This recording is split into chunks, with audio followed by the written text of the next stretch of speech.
You're listening to an Ono Media podcast.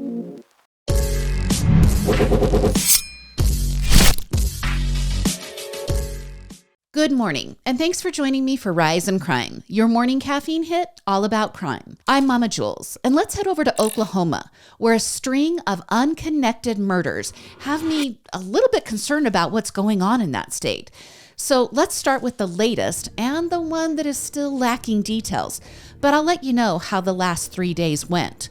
The Oklahoma State Bureau of Investigation released a statement on Monday saying they were searching for 22-year-old Jacob Mayhew, and they clarified in that statement he's a person of interest in a triple homicide. Now, not a suspect, just a person of interest. The deaths occurred Saturday in Chickasha, which is located about 42 miles southwest of Oklahoma City. Police had responded to reports of gunfire on Saturday at 11:30 in the morning. Okay, let's follow the timeline here. This triple homicide happened on Saturday morning. The police released the statement on Monday. Okay, when officers arrived on that Saturday morning, they found 2 adult females and 1 adult male dead inside a home. And that's all they were telling the public at that time. So I have a couple of different reasons for telling you a story with so little information. First off, like I said, it's just the latest in a string of homicides within homes in Oklahoma, and we're going to get to those other stories here in a bit. But secondly, the information on this triple homicide is all over the place. News media outlets were reporting that Jacob is 22 years old, but the Facebook post by Grady County Sheriff's Office says he is 24 years old. The news media outlets were saying his last name is Mayhew, spelled Mayhugh. But again, the Grady County Sheriff's Office has his name spelled Mayhew. And despite reports of someone seeing him leaving for his parents' house at 4:30 in the afternoon on the Friday before the homicides, the only description of what he was wearing is listed as jeans and a shirt. Not dark jeans or light jeans, not a t-shirt or a button-down shirt or a sweatshirt, just jeans and a shirt. Now, the post by Grady County Sheriff's Office is detailed, however, when it comes to the car that Jacob was driving. He was seen leaving in a gold-colored 2000 GMC Yukon with Oklahoma tags that read FIG 110. Again, though, the Grady County Sheriff's post does not give the tag number. I found that in various news stories. Now, to be fair, the sheriff's office did update the post later on with the corrected age and the corrected spelling, but it does seem weird to me that they leave misinformation up for people to view. And that sounds judgy, and I don't mean it to be. I'm just explaining how weird this story is. And it's just bizarre that there are so many differences. Well, on Tuesday, we gained some more insight, but not much. This all happened when investigators tracked down Jacob and arrested him for the murder of his mother, father, and sister. James, Patty, and Shayla Mayhew were gunned down in their home, presumably by an AR-15 rifle that was left near the bodies. That rifle was quickly linked to Jacob, and it appears he legally purchased the gun in April. So here's a weird part of the story, or another weird part of the story. Remember when I said the Grady County Sheriff's Office left the post up with the incorrect information? Well, we now know that Jacob's gold SUV was actually found on Saturday afternoon in downtown Oklahoma City. That was just hours after he allegedly gunned down his family. Inside the SUV were Jacob's cell phone, his wallet, and his ID, and hundreds of dollars in cash. 2 loaded AR-15 magazines were also located in the SUV. Police are not saying where they found Jacob, but employees of a hotel say he was arrested in downtown OKC. And I'm sure his charges will be 3 counts of murder, but those have yet to be published. I'll keep you updated on this case, and hopefully I can clarify some of the weird details here. But like I promised, I've got other cases. And for some of those other cases, we need to head back to April 22nd. Okay, that's just 3 weeks ago. And in this case, a 10-year-old boy was asleep in his Yukon, Oklahoma home. Now, Yukon is about 15 miles west of downtown Oklahoma City. So we were on one side of Oklahoma City in the first story. We're on the other side of Oklahoma City with this story that happened 3 weeks ago. And this boy, who was asleep in his home, I'm not going to release his name because he's a minor. We shouldn't be putting his name out there. So I'm just going to call him C. Well, C was asleep in his room with a box fan running. And a side note, I'm this person. I sleep with a fan on every night to muffle noise. So I totally understand what C is doing here. Well, C has 3 older brothers, 18-year-old Dylan, 14-year-old Ethan, and 12-year-old Lucas. And all 4 boys are the biological sons of 42-year-old Jonathan Candy and 39-year-old Lindsay Candy. And from the distant outside looking in, like photos of the family and even a TV interview with the family, all seemed happy and healthy. That TV interview happened just a little more than 2 years ago when the couple were described as regular customers of a local Yukon bakery. The TV series Discover Oklahoma interviewed the couple, where Jonathan told the producers that they visited the establishment twice a week just to get breakfast burritos. And Lindsay joined in saying that she loved the carrot cake and that despite the last name Candy, she doesn't eat a lot of sweets, but she actually loves the carrot cake at this bakery. Well, Lindsay is middle America through and through. She grew up singing in her church congregation, spending summers riding her bike with friends while softening the heat by eating popsicles. And then after having 4 boys, Lindsay became the baseball mom, endlessly cheering for her boys. And Jonathan, well, he wasn't much different. He was a man who gave big handshakes and even bigger hugs. He worked part-time for the Oklahoma City Thunder as a game night engineer.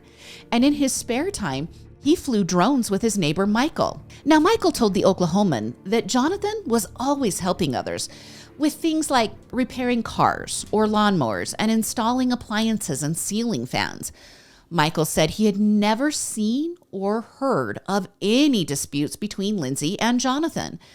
But he did say that Jonathan had confided in him and that he had confided in Jonathan that each one of them had at times struggled with some depression. But some depression doesn't match up with what happened in the early morning hours of April 22nd. Okay, remember, C is asleep in his bedroom with his box fan.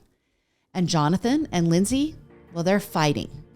The fight escalated to a fever pitch, and that's when Jonathan grabbed a gun and shot his wife, and then systematically went through the home and killed 3 of his sons. He then turned the gun on himself. Police have hinted that Jonathan hunted his sons down after killing Lindsay, as if possibly they woke up and he had to go chase them. Police also revealed that there has never been a disturbance call or police involvement with the family before these murders. So we may never know why he left 10-year-old C alive. But we do know this tragic detail. C awoke to find his family slaughtered.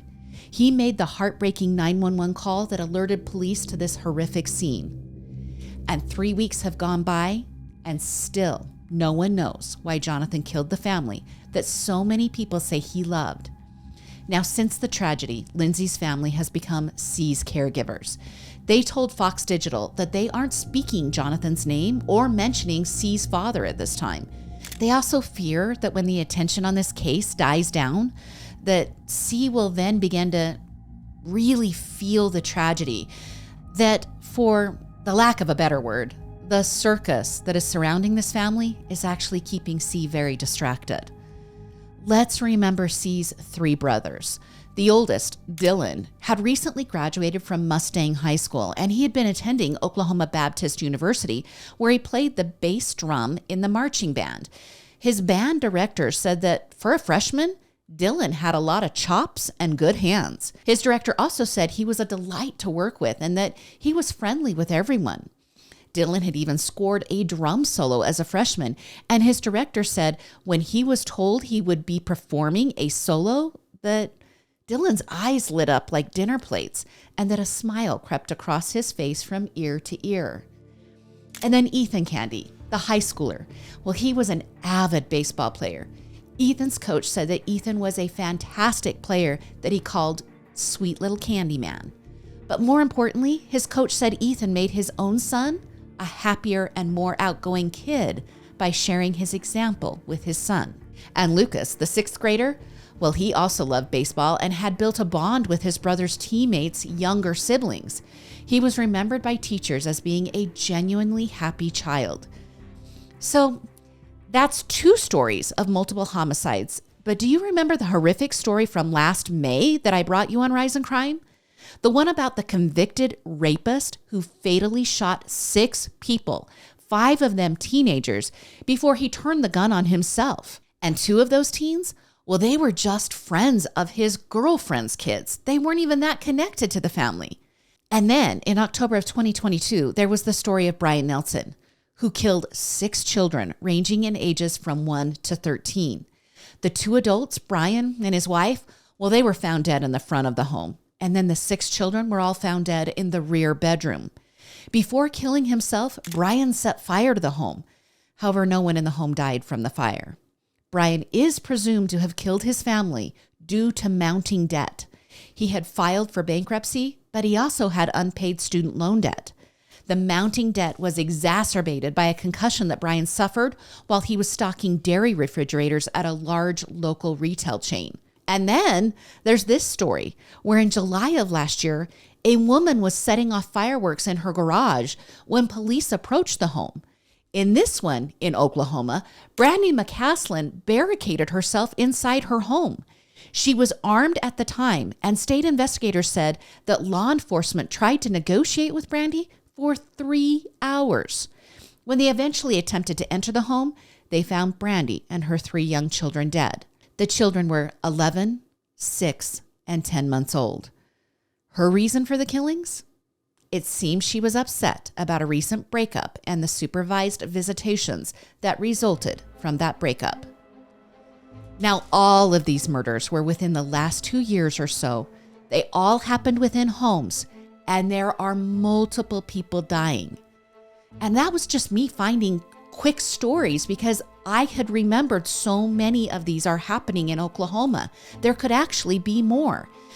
And this is not the only story today that deals with mental health. So be good to one another. Speak up when you see someone hurting. And if you are the person who is hurting, reach out. There are people who love and care for you. All right, let's talk about some bad blood in the family. We need to head over to Surf City, New Jersey, where a woman was just sentenced to 2 consecutive life terms for the killing of her father and his longtime girlfriend. All right, in August of 2021, 57-year-old Sheri Lee Heffernan was working as a realtor.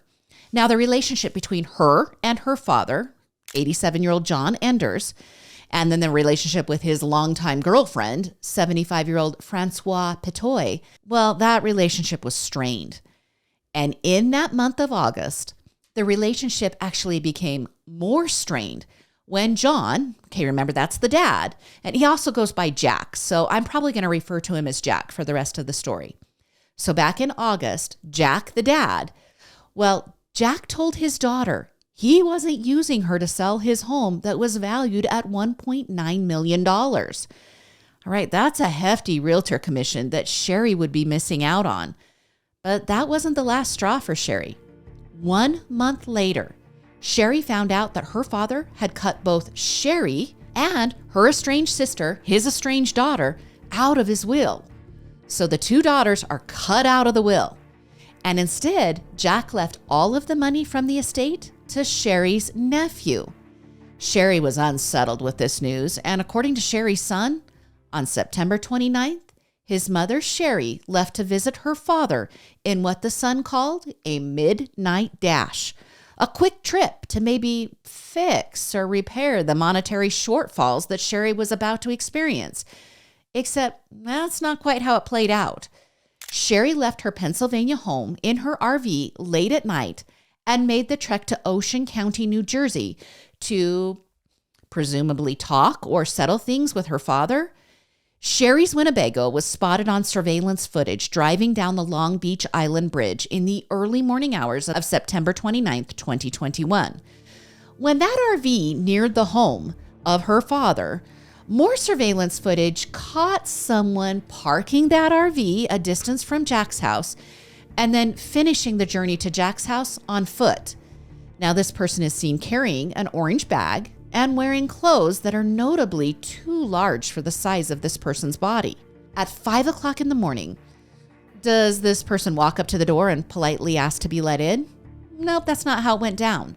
The baggy-clothed person scales a backyard fence, and prosecutors believe it's Sheri wearing the baggy clothes, and it's Sheri who enters the home while her father and his girlfriend are sleeping. Now, several hours later, the RV is seen driving in the reverse direction across the Long Beach Island Bridge. When Francois, or Frenchie, these guys have nicknames, right? Francois, that's the girlfriend of the older gentleman. Well, she goes by Frenchie. When her daughter couldn't reach her mother, she called local police to do what everyone else would expect, a welfare check. When the police arrived, they discovered a grisly scene. Frenchie was curled in the fetal position on the staircase, dead from stab wounds and a gunshot wound to her mouth. And Jack, that's Sheri's dad, well, he was found in a recliner with nearly identical injuries, a gunshot wound to his mouth, and dozens of stab wounds. But Jack was also found to have suffered blunt force trauma. Now, the scene became more concerning as the investigators worked their way through the home. Now, due to blood spatter and blood pooling, it became clear that the attack on the couple actually started in their bedroom. Prosecutors theorized the couple had been each shot in the mouth, not to mortally wound them, but to inflict pain and to silence them while the stabbings and beating took place. And Frenchie, she eventually collapsed on the stairs and died from her 39 stab wounds. But Jack, it seems, had been led to his recliner and forced to watch his very own daughter stab him 51 times before he died in that recliner. Now, investigators found bloody, bare footprints in the home that they quickly realized did not belong to either Frenchie or Jack. As they continued their investigation, they tracked Sheri's cell phone data. That data linked up with the footage discovered of the Winnebago. And crime scene techs also discovered Sheri's fingerprints on doorknobs at the scene of the murders. And just days after the bodies of Frenchie and Jack were found, Sheri was arrested in Pennsylvania and charged with murdering the older couple. She was also hit with several weapons charges. 1 month later, she was extradited to New Jersey, where she has remained in jail until her trial earlier this year. Now, that trial, which lasted 4 weeks, was filled with forensic analysis of the crime scene. There were gruesome autopsy reports, and there was speculation on the motive behind the murder. Defense attorneys argued that there was no proof that Sheri was actually driving that Winnebago. Defense attorneys also said that the person in the baggy clothes could have been anyone and could not be identified as Sheri. Attorneys went as far as calling 2 of Sheri's friends and also her stepson, asking all 3 of those witnesses if they could identify the person in dark clothing. And they said they couldn't identify that person as Sheri. But a jury disagreed, and Sheri was found guilty of killing her father and his girlfriend. Sheri sat still and emotionless as the jury read the verdict. Sheri's defense attorneys said the jury apparently viewed the evidence in a much stronger perception than what the defense did. The defense attorneys told reporters they thought there were enough issues raised to actually impact the ability to find Sheri guilty beyond a reasonable doubt. Well, here's the update to the story. Last week, Sheri was sentenced for the murders of Jack and Frenchie. During the sentence hearing, Sheri sobbed as she professed her love for the victims. She also strongly maintained her innocence. She told the judge and the courtroom that she wished she was the one who was killed and the one who actually died because she has experienced such horrible pain dealing with the loss of her father. She said the following: "It's horrible to lose people you love and then be blamed for it. They were priceless people. I will forever miss them. That's all I can say." Well, Sheri wasn't the only person to speak at the hearing. Remember the grandson who was the sole heir of the fortune? Well, he appeared via video conference, explaining to the judge that he wished he could be there in person, But his wife was due to have their second child any day, and he didn't feel like he could leave her at this time. But during his remarks, he said that Jack and Frenchie didn't just suffer physical pain on that day. They suffered emotional anguish as they watched their daughter murder them. He said the following: "I hate the idea that this wonderful man died trying to stop the onslaught of stabs, knowing that his little girl grew up to be the monster in front of him." Well, after hearing the testimony of both victims and Sheri, the judge determined that Sheri be sentenced to a total of 63 years and 9 months without the possibility of parole. This effectively sentenced Sheri to die in prison for her crimes, since she is 57 years old. And I have yet another update for you on the Mica Miller suicide. And some of you might have an issue with me calling it that. But as of now, that is how it has been ruled by investigators. You can continue to have doubts, but the current status is a self-inflicted gunshot wound. But you guys, that might be changing, since North Carolina investigators have asked for the FBI and the U.S. Attorney's Office to assist their probe into the suicide ruling for Mica Miller. They're not done looking at it. They're going to have 2 other set of eyes help them through this whole entire investigation. All right, for those new to the story, Micah was married to her pastor husband, John Paul Miller. The two were estranged at the time of her death. She had sought court-ordered protection and had even become baptized into another church just days before her death.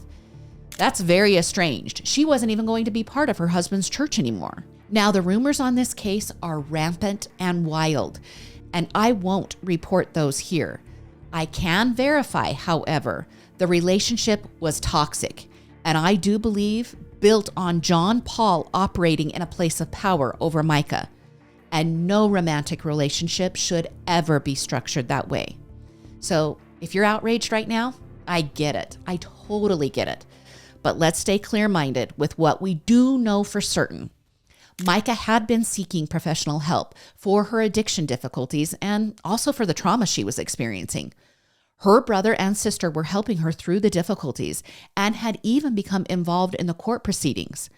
When I brought you the update on Micah last week, I shared that the authorities had found she purchased the gun she used to cause her death at a pawn shop. They have video of the purchase and a receipt in her console of her car.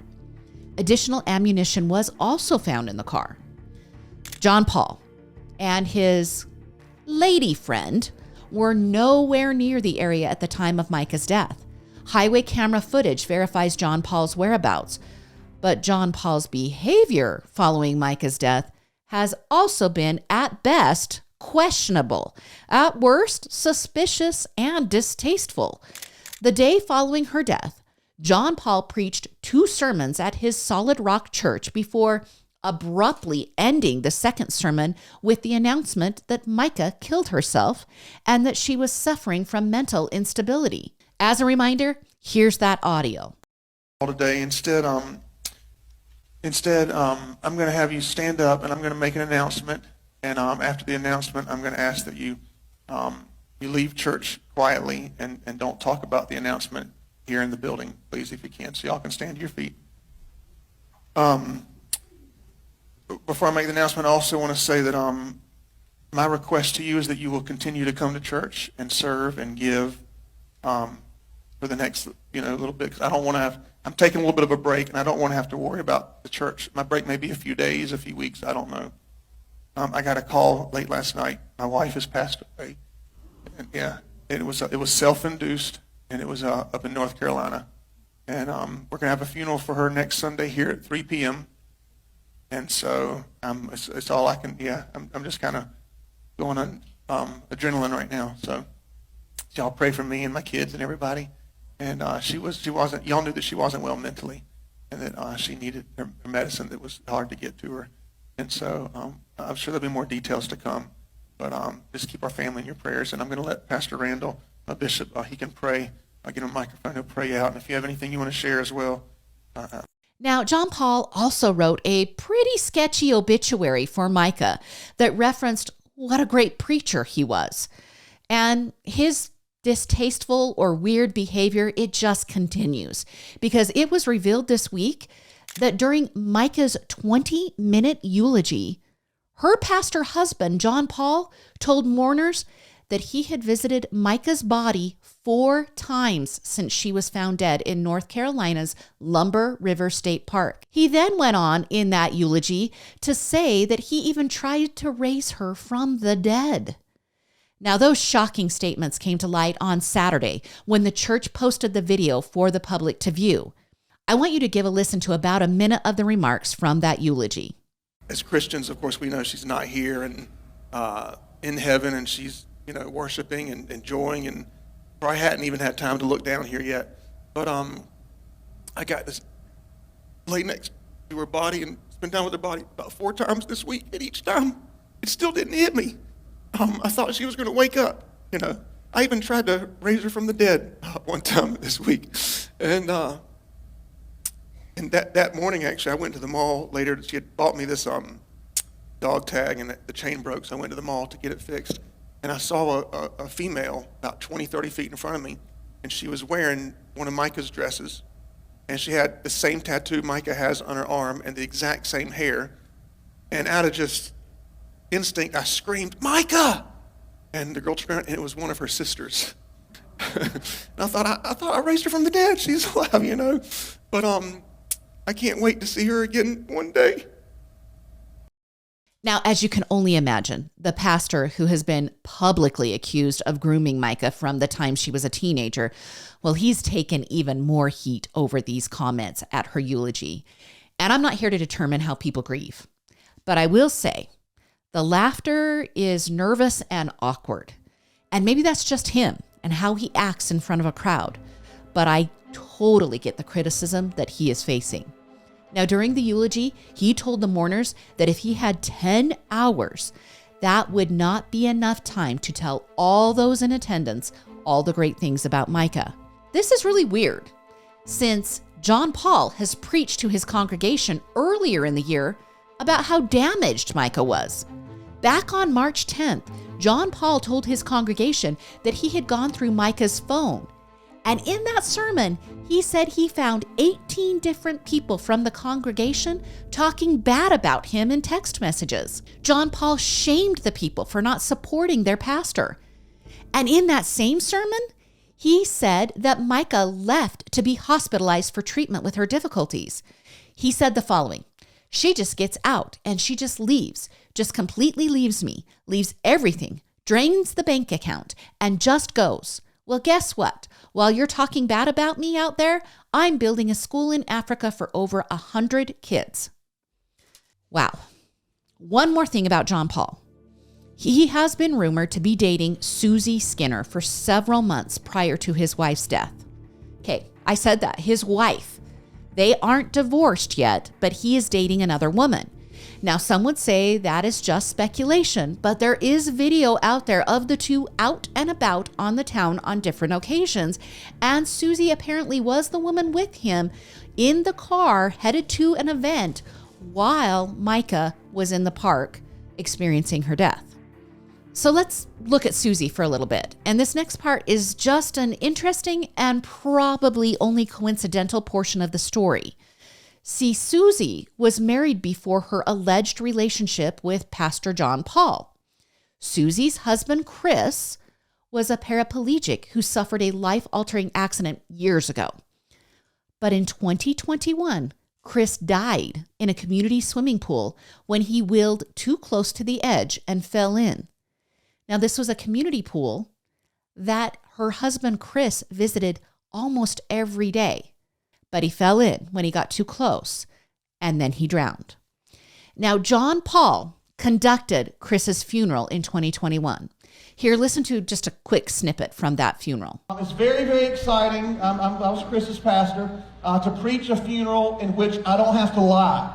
It's probably my first funeral where I get to say all the truthful stuff, and that's because we know beyond a shadow of a doubt that Chris was a child of God, is a child of God, faithful husband, wonderful father, great friend, brother.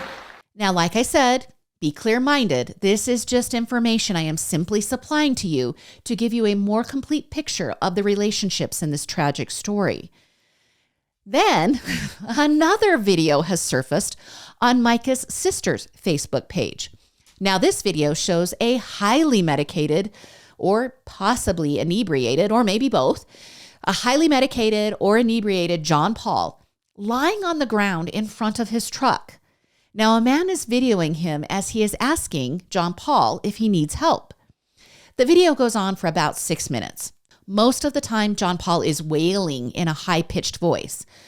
And the man, he's trying to settle him down. And a neighbor even offers water to soothe John Paul. I want you to listen to just a small portion of the video. You okay? What's the matter? Huh? What's the matter?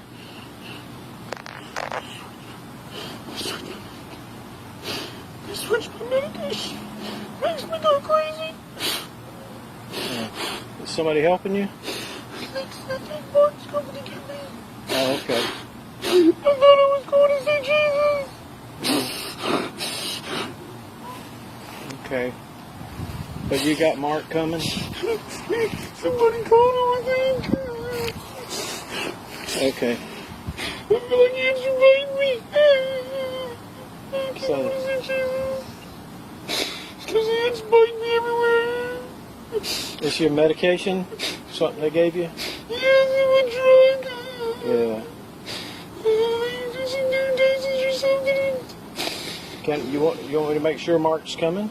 Yeah, I don't know his phone. I don't have my phone's on me. I don't have my phone. But somebody's called him, right? Yeah, the lady across the street called. Okay. All right.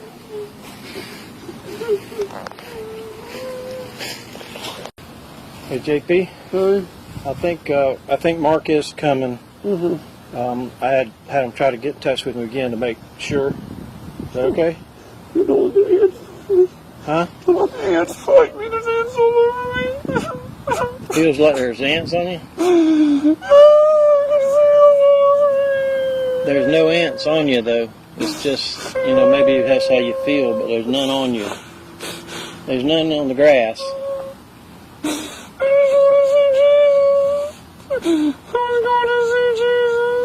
What kind of medicine do they have you on?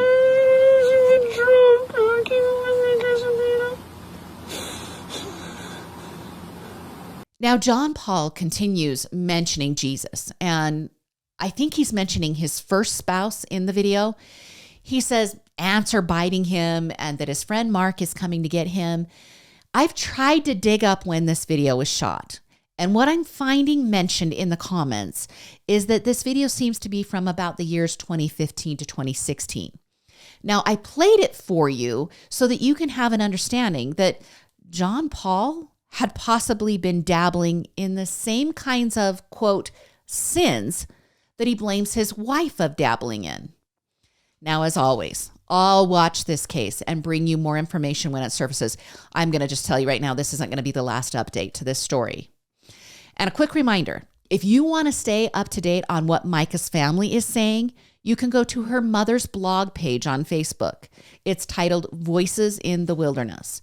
Her latest post actually asks for prayers and for people to avoid wild speculation and clickbait. Well, that's your Thursday episode of Rise and Crime.